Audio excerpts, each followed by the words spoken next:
ओम नमो भगवते वासुदेवाय। अब हम 12वें स्कंद के 3 अध्याय राज्य, युग, धर्म और कलयुग के दोषों से बचने के क्या क्या उपाय हैं, इस अध्याय का पाठ करेंगे। आइए शुरू करते हैं। सुखदेव मुनि जी कहते हैं, परीक्षित, जब पृथ्वी देखती है कि राजा मुझ पर विजय प्राप्त करने के लिए उतावले हो रहे हैं, तब वह हंसने लगती है और कहती है कि कितने आश्चर्य की बात है कि ये राजा लोग जो स्वयं मौत के खिलौने हैं मुझे जीतना चाहते हैं। राजाओं से यह बात छिपी नहीं है कि वे एक न एक दिन मर जाएंगे, फिर भी वे व्यर्थ में मुझे जीतने की इच्छा करते हैं।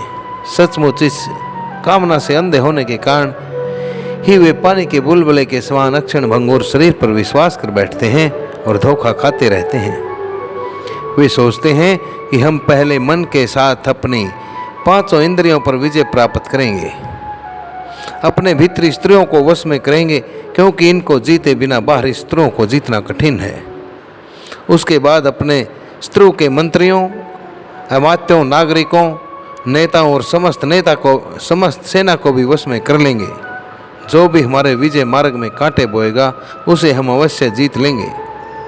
इस प्रकार धीरे धीरे क्रम से सारी पृथ्वी हमारे अधीन हो जाएगी और फिर समुद्र ही हमारे राज्य की खाई का काम करेगा। इस प्रकार वे अपने मन में अनेकों आशाएं बांध लेते हैं और उन्हें यह बात बिल्कुल नहीं सूझती कि उनके सिर पर काल सवार है। यहीं तक नहीं, जब एक द्वीप उनके वश में हो जाता है तब वे दूसरे द्वीप पर विजय करने के लिए बड़ी शक्ति और बड़े उत्साह के साथ समुद्र यात्रा करते हैं। अपने मन को, इंद्रियों को वश में करके लोग मुक्ति प्राप्त करते हैं, परंतु ये लोग उनको वश में करके भी थोड़ा सा भूभाग ही प्राप्त करते हैं। इतने परिश्रम और आत्म संयम का यह कितना तुच्छ फल है। परीक्षित, पृथ्वी कहती है कि बड़े बड़े मनु और उनके वीर पुत्र मुझे ज्यों की त्यों छोड़कर जहाँ से आए थे वहीं खाली हाथ लौट गए, मुझे अपने साथ न ले जा सके। अब ये मूर्ख राजा मुझे युद्ध में जीत कर वश में करना चाहते हैं। जिनके चित्त में यह बात दृढ़मूल हो गई है कि यह पृथ्वी मेरी है, उन दुष्टों के राज्य में मेरे लिए पिता पुत्र और भाई भाई भी आपस में लड़ बैठते हैं। वे परस्पर इस प्रकार कहते हैं कि ओ मूढ़, यह सारी पृथ्वी मेरी ही है, तेरी नहीं। इस प्रकार राजा लोग एक दूसरे को कहते सुनते हैं, एक दूसरे से स्पर्धा करते हैं, मेरे लिए एक दूसरे को मारते हैं और स्वयं भी मर मिटते हैं। पृथु, प्रुर्वा, गाधी, नहुस, भरत, सहस्रबाहु, अर्जुन, मानधाता, सगर, राम, खटवांग, दुंदुमार, रघु, तरणबिंदु, जयाति, सरयाति, संतनु, गय, भगीरथ, कोवलियस्व, कुकुत्स्थ, नल, नृग, हिरण्यकशिपु, वत्रासुर, लोकद्रोही रावण, नमोची, संबर, भौमासुर, हिरणाक्षुर, तारकासुर तथा बहुत से दैत्य एवं शक्तिशाली नरपति हो गए। ये सब लोग सब कुछ समझते थे, सूर थे, सभी ने दिग्विजय में दूसरों को हरा दिया, किंतु दूसरे लोग इन्हें नहीं जीत सके, परंतु सब के सब मृत्यु के ग्रास बन गए। राजन, उन्होंने अपने पूरे अंतःकरण से मुझसे ममता की और समझा कि यह पृथ्वी मेरी है, परंतु विकराल काल ने उनकी इच्छा पूरी नहीं होने दी। अब उनके बल, पुरुष और शरीर आदि का कुछ पता ही नहीं है, केवल उनकी कहानी मात्र शेष रह गई है। परीक्षित, संसार में बड़े बड़े प्रतापी और महान पुरुष हुए हैं, वे लोकों में अपने यश का विस्तार करके यहाँ से चल बसे। मैंने तुम्हें ज्ञान और वैराग्य का उपदेश करने के लिए ही उनकी कथा सुनाई है। यह सब वाणी का विलास मात्र है, इसमें परमार्थिक सत्य कुछ भी नहीं है। भगवान श्री कृष्ण का गौण अनुवाद समस्त अमंगलों का नाश करने वाला है। बड़े बड़े महात्मा उसी का गान किया करते हैं। जो भगवान श्री कृष्ण के चरणों में अनन्य प्रेममयी भक्ति की इच्छा रखता हो, उसे नित्य निरंतर भगवान की दिव्य गुण अनुवाद का ही श्रवण करते रहना चाहिए। राजा परीक्षित ने आगे पूछा, भगवान, मुझे तो कलयुग में राशि राशि दोष ही दिखाई दे रहे हैं। उस समय लोग किस उपाय से उन दोषों का नाश करेंगे? इसके अतिरिक्त युगों का स्वरूप, उनके धर्म, कल्प की स्थिति और प्रलय काल के मान और सर्वव्यापक सर्वशक्तिमान भगवान के काल रूप का भी वर्णन कीजिए। हे सुखदेव मुनि, उसका भी वर्णन कर दीजिए। सुखदेव मुनि जी कहते हैं, परीक्षित, सत्य युग में धर्म के 4 चरण होंगे। वे चरण हैं सत्य, दया, तप और दान। उस समय के लोग पूरी निष्ठा के साथ अपने अपने धर्म का पालन करते हैं। धर्म स्वयं भगवान का ही स्वरूप होता है।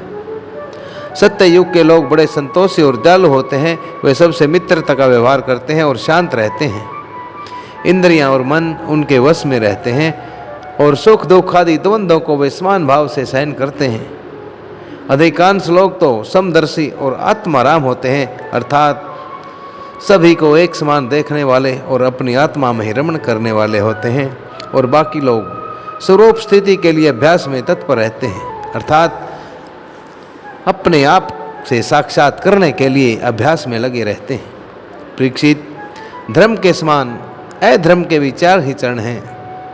असत्य, हिंसा, असंतोष और कलह। त्रेता युग में इनके प्रभाव से धीरे धीरे धर्म के सत्य आदि चरणों का चतुर्थांश अर्थात चौथा अंश अक्षीण हो जाता है, कमजोर हो जाता है। राजन, उस समय वर्णों में ब्राह्मणों की प्रधानता अक्षुण्ण रहती है। लोगों में अत्यंत हिंसा और लंपटता का भाव रहता है, अर्थात लोगों में बहुत ज़्यादा हिंसा या लंपटता नहीं होती।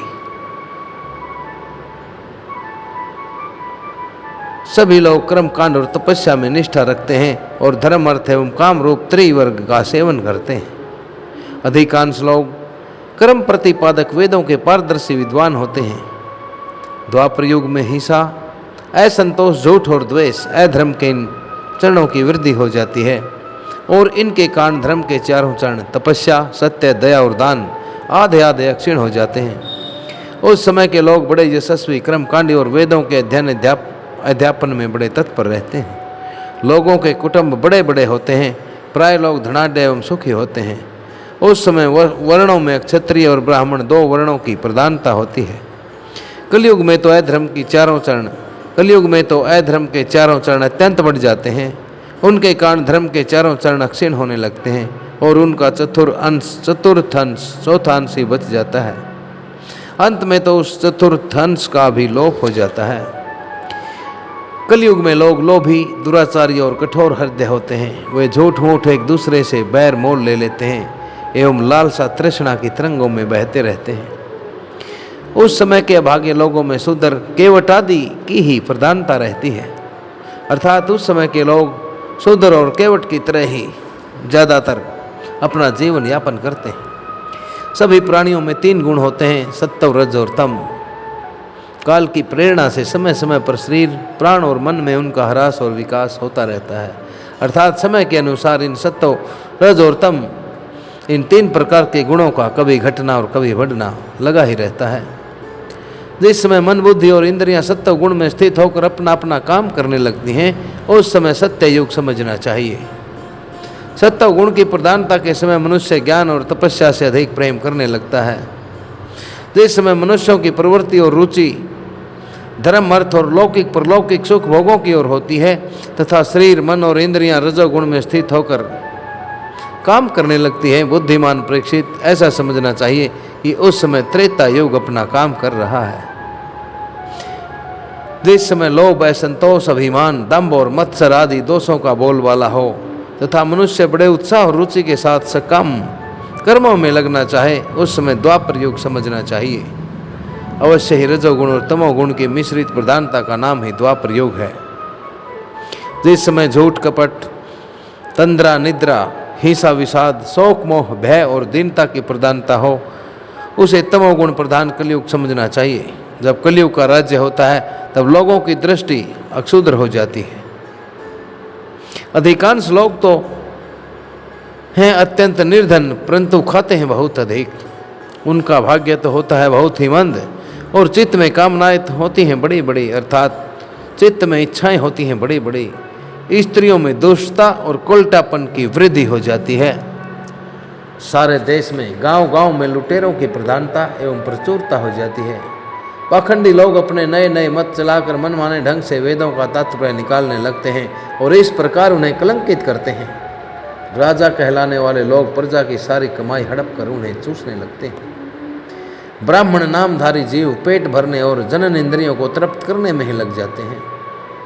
ब्रह्मचारी लोग ब्रह्मचर्य व्रत से रहित हो जाते हैं और अपवित्र रहने लगते हैं। गृहस्थ दूसरों की भिक्षा देने के बदले स्वयं भीख मांगने लगते हैं। वानप्रस्थी गांव में बसने लगते हैं, अर्थात वैरागी और सन्यासी गांव में बसने लगते हैं, और सन्यासी धन के अत्यंत लोभी अर्थ पिशाच हो जाते हैं। स्त्रियों का आकार तो छोटा हो जाता है, पर भूख बढ़ जाती है। उन्हें संतानें बहुत अधिक होती हैं, और वे अपने कुल मर्यादा का उल्लंघन करके लाज हया जो उनका भूषण है छोड़ बैठती हैं। वे सदा सर्वदा कड़वी बात कहती रहती हैं, और चोरी तथा कपट में बड़ी निपुण हो जाती हैं। उनमें साहस भी बहुत बढ़ जाता है। व्यापारियों के हृदय अत्यंत अक्षुद्र हो जाते हैं। वे कोड़ी कोड़ी से लिपटे रहते हैं, और छदाम के लिए धोखाधड़ी करने लगते हैं। और तो क्या, आपत्ति काल न होने पर तथा धनी होने पर भी वे निम्न श्रेणी के व्यापारों को, जिनकी सत्पुरुष निंदा करते हैं, ठीक समझने और अपनाने लगते हैं। स्वामी चाहे सर्वश्रेष्ठ ही क्यों न हो, जब सेवक लोग देखते हैं कि इनके पास धन दौलत नहीं रही, तब उसे छोड़कर भाग जाते हैं। सेवक चाहे कितना भी पुराना क्यों न हो, परंतु वह जब किसी विपत्ति में पड़ जाता है तब स्वामी उसे छोड़ देते हैं। और तो क्या, जब गौएं बकेन हो जाती हैं, दूध देना बंद करती हैं, तब लोग उनका भी परित्याग कर देते हैं। प्रिय परीक्षित, कलयुग के मनुष्य बड़े ही लंपट हो जाते हैं। वे अपनी काम वासना को तृप्त करने के लिए ही किसी से प्रेम करते हैं। वे विषय वासना के वशीभूत होकर इतने दीन हो जाते हैं कि माता पिता भाई बंधु और मित्रों को भी छोड़कर केवल अपनी साली और सालों से ही सलाह लेने लगते हैं। सुधर तपस्वियों का भेष बनाकर अपना पेट भरते और दान लेने लगते हैं। जिन्हें धर्म का रत्ती भर भी ज्ञान नहीं है, वे ऊंचे सिंहासन पर विराजमान होकर धर्म का उपदेश करने लगते हैं। प्रिय परीक्षित, कलयुग की प्रजा सूखा पड़ने के कारण अत्यंत भयभीत और आतुर हो जाती है। एक तो दुर्भिक्ष और दूसरे शासकों की कर वृद्धि। प्रजा के शरीर में केवल अस्थि पंजर और मन में केवल उद्वेग शेष रह जाता है। प्राण रक्षा के लिए रोटी का टुकड़ा मिलना भी कठिन हो जाता है। कलयुग में प्रजा शरीर ढकने के लिए वस्त्र और पेट की ज्वाला शांत करने के लिए रोटी, पीने के लिए पानी और सोने के लिए 2 हाथ जमीन से भी वंचित हो जाती है। उसे दाम्पत्य जीवन, स्नान और आभूषण पहनने तक की सुविधा नहीं रहती। लोगों की आकृति, प्रकृति और चेष्टाएं पिशाचों के समान हो जाती हैं। कलयुग में लोग अधिक धन की तो बात ही क्या, कुछ कौड़ियों के लिए आपस में बैर विरोध करने लगते हैं और बहुत दिनों के सद्भाव और मित्रता को तिलांजलि दे देते हैं। इतना ही नहीं, वे दमड़ी के लिए अपने सगे संबंधियों तक की हत्या कर बैठते हैं और अपने प्रिय प्राणों से भी हाथ धो बैठते हैं। प्रेक्षित, कलयुग के अक्षुद्र प्राणी केवल काम वासना की पूर्ति और पेट भरने की धुन में ही लगे रहते हैं। पुत्र अपने बूढ़े माँ बाप की भी रक्षा पालन पोषण नहीं करते, उनकी उपेक्षा कर देते हैं, और पिता अपने निपुण से निपुण सब कामों में योग्य पुत्रों की भी परवाह नहीं करते, उन्हें अलग कर देते हैं। प्रेक्षित, श्री भगवान ही चराचर जगत के परम पिता और परम गुरु हैं। इंद्र, ब्रह्मा आदि त्रिलोक काधिपति उनके चरण कमलों में अपना सिर झुकाकर सर्वस्व समर्पण करते रहते हैं। उनका ऐश्वर्य अनंत है और वे एक रस अपने स्वरूप में स्थित हैं। परंतु कलयुग में लोगों में इतनी मूर्खता फैल जाती है, पाखंडियों के कारण लोगों का मन इतना भटक जाता है कि प्राय लोग अपने क्रम और भावनाओं के द्वारा भगवान की पूजा से भी उलट जाते हैं, विमुख हो जाते हैं। मनुष्य मरने के समय आतुरता की स्थिति में अथवा गिरते या फिसलते समय विवश होकर भी यदि भगवान के किसी एक नाम का उच्चारण कर ले तो उसके सारे क्रम बंधन छिन्न भिन्न हो जाते हैं और उसे सारे छिन्न भिन्न हो जाते हैं। भगवान के किसी एक नाम का उच्चारण भी कर ले तो उसके सारे क्रम बंधन छिन्न भिन्न हो जाते हैं और उसे उत्तम से उत्तम गति प्राप्त होती है। परंतु हाय रे कलयुग से प्रभावित होकर लोग उन भगवान की आराधना से विमुख हो जाते हैं। कलयुग का ऐसा प्रभाव होता है कि लोग भगवान की आराधना से अपना मुंह मोड़ लेते हैं। प्रसिद्ध कलयुग के अनेकों दोष हैं। कुल वस्तुएं दूषित हो जाती हैं, स्थानों में भी दोष की प्रधानता हो जाती है। सब दोषों का मूल स्रोत तो अंतःकरण है ही। अंतःकरण है ही, परंतु जब पुरुषोत्तम भगवान हृदय में आकर विराजते हैं तब उनकी सन्निधि मात्र से ही सब के सब दोष नष्ट हो जाते हैं। भगवान के रूप, गुण, लीला, धाम और नाम के श्रवण, संकीर्तन, ध्यान, पूजन और आदर से वे मनुष्य के हृदय में आकर बैठ जाते हैं, विराजमान हो जाते हैं।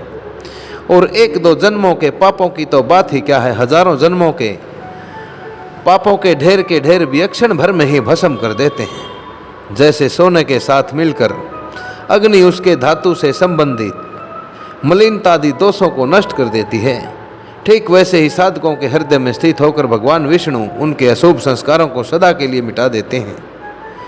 परीक्षित, विद्या, तपस्या, प्राणायाम, समस्त प्राणियों के प्रति मित्र भाव, तीर्थ स्थान, व्रत, दान और जप आदि किसी भी साधन से मनुष्य के अंतःकरण की वैसी वास्तविक शुद्धि नहीं होती जैसी शुद्धि भगवान पुरुषोत्तम के हृदय में विराजमान हो जाने पर हो जाती है। परीक्षित, अब तुम्हारी मृत्यु का समय निकट आ गया है, अब सावधान हो जाओ। पूरी शक्ति से और अंतःकरण की सारी वृत्तियों से भगवान श्री कृष्ण को अपने हृदय सिंहासन पर बैठा लो। ऐसा करने से अवश्य ही तुम्हें परम गति की प्राप्ति हो जाएगी। जो लोग मृत्यु के निकट पहुंच रहे हैं उन्हें सब प्रकार से परम ऐश्वर्यशाली भगवान का ही ध्यान करना चाहिए। हे प्यारे परीक्षित, सबके परम आश्रय और सर्वात्मा भगवान अपना ध्यान करने वालों को अपने स्वरूप में लीन करते हैं, अपने स्वरूप में लीन कर लेते हैं, उसे अपना स्वरूप बना लेते हैं। परीक्षित, यूँ तो कलयुग दोषों का खजाना है, परंतु इसमें एक बहुत बड़ा गुण है। वह गुण यही है कि कलयुग में जब भगवान श्री कृष्ण का संकीर्तन करने मात्र से ही सारी आसक्तियां छूट जाती हैं, सारी इच्छाएं छूट जाती हैं और परमात्मा की प्राप्ति हो जाती है। सत्य युग में भगवान का ध्यान करने से, त्रेता में बड़े बड़े यज्ञों के द्वारा उनकी आराधना करने से और द्वापर में विधि पूर्वक उनकी पूजा सेवा से जो फल मिलता है वह कलयुग में केवल भगवत नाम का कीर्तन करने से ही प्राप्त हो जाता है। परीक्षित, इस प्रकार श्रीमद् भागवत महापुराण का 12वें स्कंद का यह तृतीय अध्याय आप सभी श्रोताओं द्वारा श्रवित किया गया। नरेंद्र कौशिक की सहृदय परम विनीत भाव से ये प्रार्थना रहती है, कृपा ओम नमो नारायण चैनल, जो केवल और केवल सनातन की कथाओं के लिए समर्पित चैनल है, जिसके द्वारा इन पुण्यमयी कहानियों को आप तक संस्कृत से हिंदी में रूपांतरित करके लगातार सुना जा रहा है। कृपा चैनल को अवश्य सब्सक्राइब करें, इन पुण्यमयी कथाओं को खुद भी सुने, अपनी संतानों को भी सुनाएं तथा आगे से आगे शेयर करें। इन्हीं शब्दों के साथ आप सभी को ओम नमो भगवते वासुदेवाय, ओम नमो भगवते वासुदेवाय।